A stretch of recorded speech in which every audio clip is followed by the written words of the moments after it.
yung one family under God na ini-espouse ni Father daw na ginamit ni H1 para sa Global Peace Festival. Anyway, at the end of all the lectures, there were 3 speakers.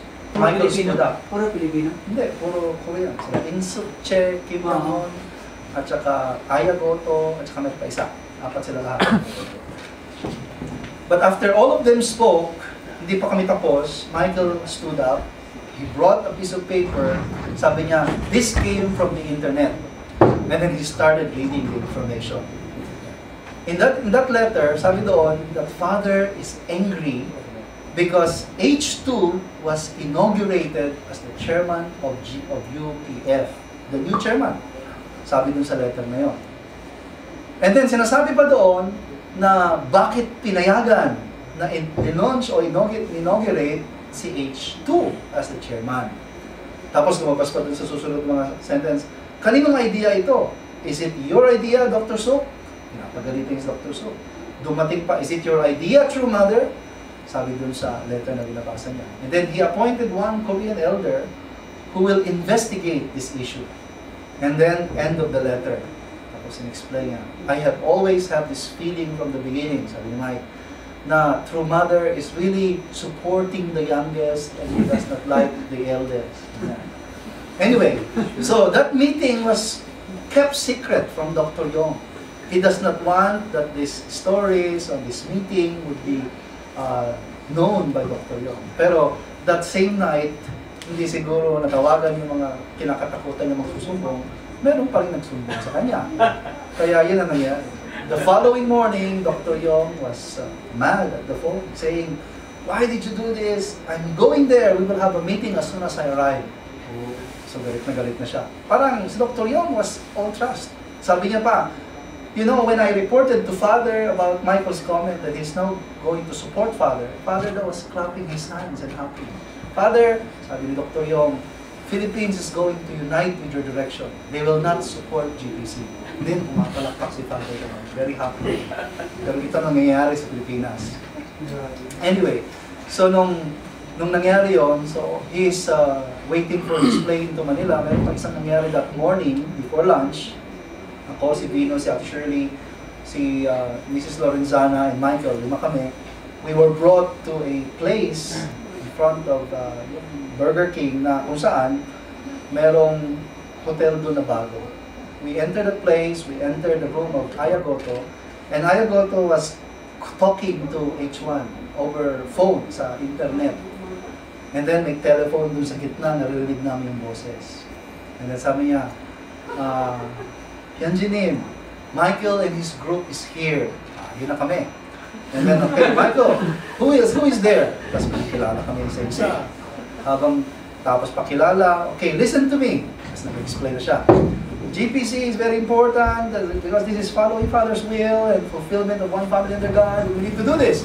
Do you understand? Ganun siya. Of course, ano to sabihin namin? Yes kami. I cannot hear you. Yes! Sabihin namin. Pero habang patagal yung explanation niya, dumadating sa point na this is what this country needs and we should not listen to a person like Yong. He is just a political person.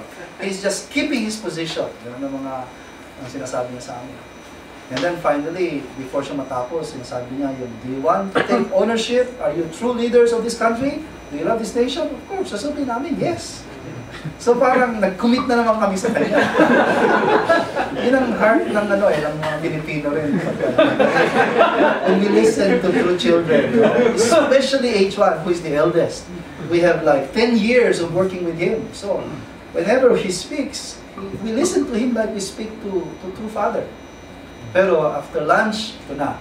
We were asked together, and Dr. Yong was finally arriving directly from the airport to headquarters. And then the first, yung mga sinasabi niya, binabang niya yung table, why did you have this meeting? I told you not to associate. And then he asked us to talk, all of us, one by one. So everybody was shocked then about that meeting kasi nga, Michael daw was criticizing True Mother, at saka mga questions about inauguration. Kasi in-explain ni Dr. Yong, this is a misinformation. The reason why Father is angry daw, kasi the inauguration was only having H2. Wala si H1, wala si Dr. Kwak, or Reverend Kwak. during the inauguration. Kailangan andun sila.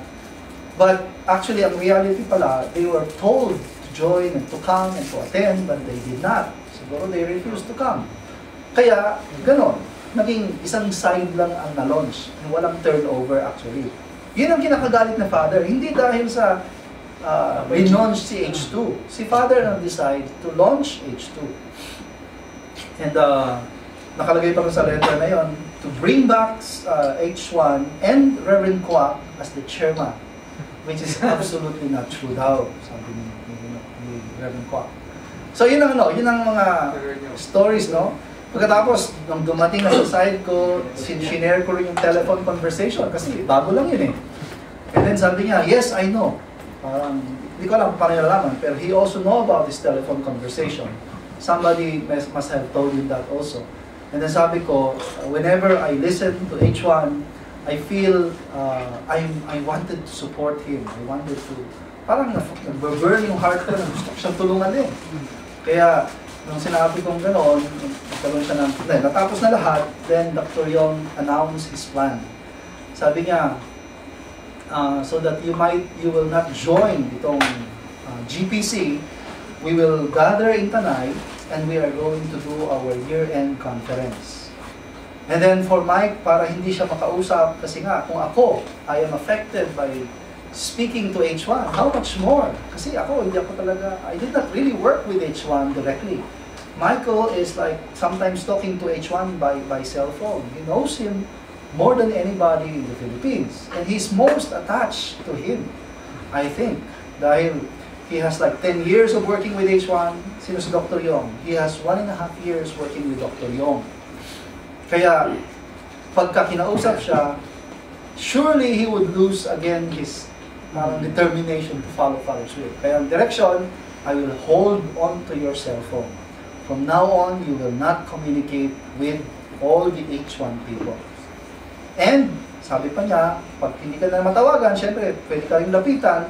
Para hindi ka malapitan, I want you to go to Chongpyong, na doon ka magstay. Pero siyang 40 days, hindi nga natapos, 23 days at 17 days pa ang natitira. So kinumpute niya kung ilang araw yon, kung aalis siya, dadating siya, natatapos ng 15 kung dumating siya doon, and the next day he starts.